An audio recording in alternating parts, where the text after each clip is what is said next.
What I want you to do is just to see in this image that there are two things. There's only two things in this image. There's the web, and then there's the man. In an emotion, the only two things present is a sensation, just like if you were to touch your chest or leg or table, a sensation and a belief. That's the only thing present amongst an emotion.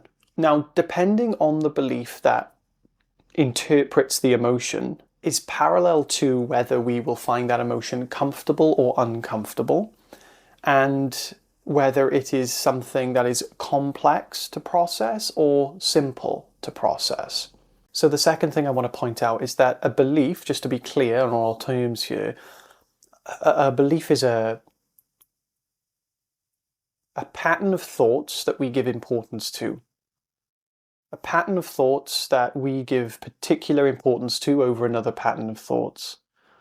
And now coming back to the diagram, an emotion is when we have a belief, which is the web, a cluster, a collection of thoughts, that traps a sensation. And this is the sensation. We could think of it as an energy, okay? We get trapped, the emotion or the energy gets trapped in the web. And what happens is the beliefs trap the feeling or the sensation, and they won't let it go. This is why we have unprocessed emotions, is because we have a web of beliefs sticking to the sensation.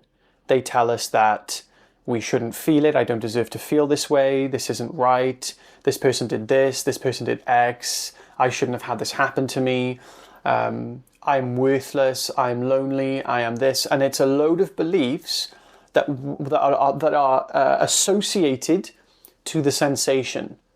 And the sensation is just a neutral sensation. So in other words, I've said this before, I'll say it again, excitement and anxiety are the same sensation, but they are tied together with a different belief. They're tied together with a different collection of webs.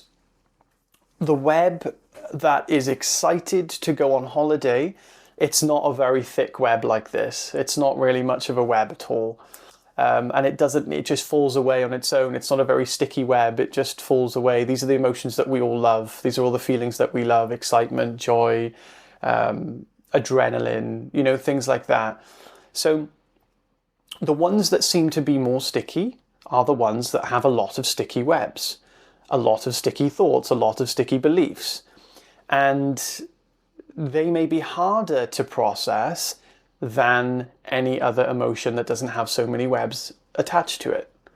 So the deeper the wound, we could call it a wound, I don't really like using that word, but the deeper the sensation is embedded in these beliefs is parallel to the amount of support that we may need to have in order to unravel those beliefs.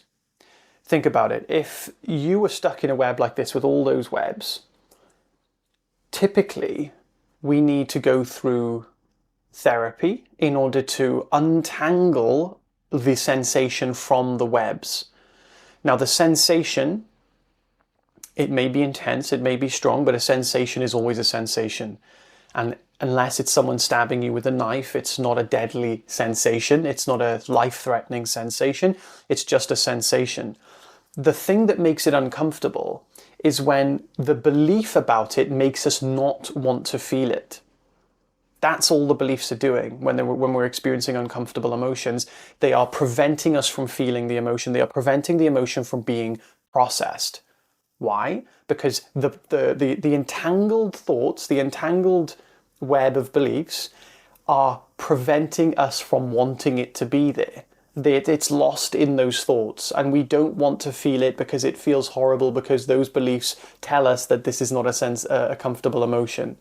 So the man who's excited to go on his honeymoon in the airport is feeling like he wants to feel this emotion. He doesn't reject it. He's not rejecting the thoughts on going, don't go into the future. They're not saying, don't go into the future, you'll die on the plane. His wife sitting next to him is anxious for their honeymoon. She doesn't want to get on the plane. Don't go on the plane, thoughts say. You'll die on the plane. That's the difference to their experience, but the emotion is always the same. So if we want to process the emotion, we cannot process it unless we untangle it from the web of beliefs that it is stuck in. If we don't untangle it from the web of beliefs, we won't feel the emotion won't be processed, and we will continue to avoid it.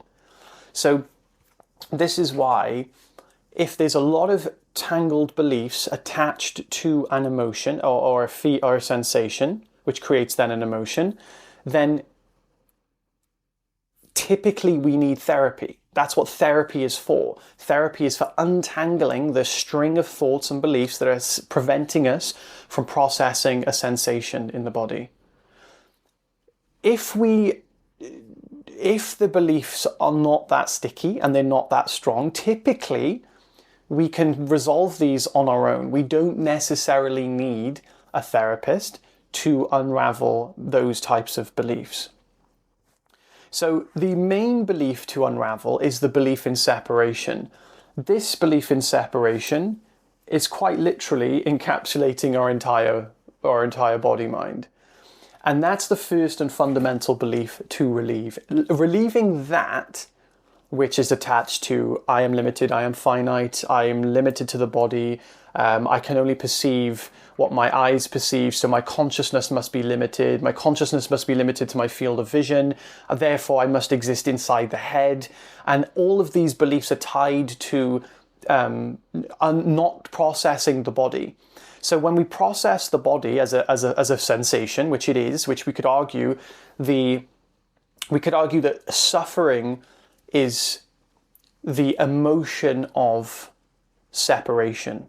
We could say that the belief in separation mixed with the sensation of the body creates suffering, creates the psychological limited entity that we seem to suffer from. So I just want to add this point. This is the main belief to tackle. Once we have tackled that belief, a lot of the beliefs then unravel on their own. The web of thoughts that were preventing so much emotion in our body will be untangled by untangling the grander web, which is the belief in separation. It untangles all the littler beliefs. Then, typically, it's easier to process new or other unresolved emotions that come about from that. It's not just going to take away all the web of beliefs on its own. There's still going to be a process of unraveling everything that we have previously left untouched. And some of these emotions will have a lot of webs. Some of them will have thick beliefs that they are stuck and we struggle to let go of them. So the most important thing is what I'm saying, in order to process our emotions, is to untangle them first from the web of beliefs in which they find themselves stuck.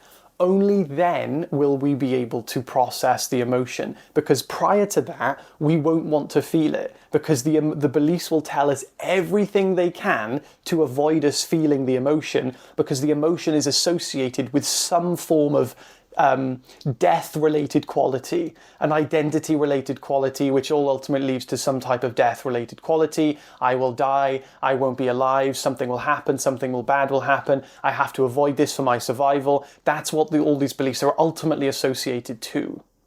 So we need to untangle the thoughts first. Then we can process the emotion.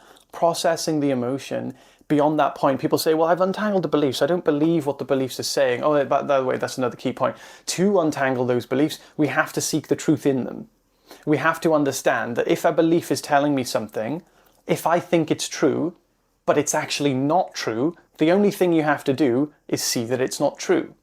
You have to see the truth of those beliefs. There's no other way to counter a belief. If you believe fundamentally something, you're not going to be convinced otherwise unless you're convinced otherwise. That's how a belief is created. We seem to be convinced, then we choose the thing we're convinced by. People tell us Santa Claus is real. I believe Santa Claus is real. I choose to believe it because I trust everyone. Everyone now tells me Santa Claus isn't real. Well, plausibly, he's probably not real. Now I choose to believe that. I never had proof that he existed. I never had proof he didn't exist. But I'm choosing what I believe based on what I want to choose, you see? So you don't need proof of something necessarily to debunk a belief, you just need evidence to suggest otherwise. So After that has been processed, you'll still have the intensity of the sensation may still stay, and that's okay. Because at that point, you're no longer trying to resist the emotion anymore. Now your only job is to surrender your whole experience. Don't just go, oh, this emotion, I'm going to surrender this emotion. Emotions aren't surrendered by surrendering the exact emotion, in the same way that the room isn't made empty by letting one thing into it. You see? If you want to process the emotion, you have to be emptiness. You have to be completely surrendered to your experience, which is kind of like opening up all the space in the room so that everything inside it can be so the smoke can release, so the smoke can spread, so the smoke can find its equilibrium. Likewise with ourself, we don't want to be going, oh, I'm going to let this one thing process.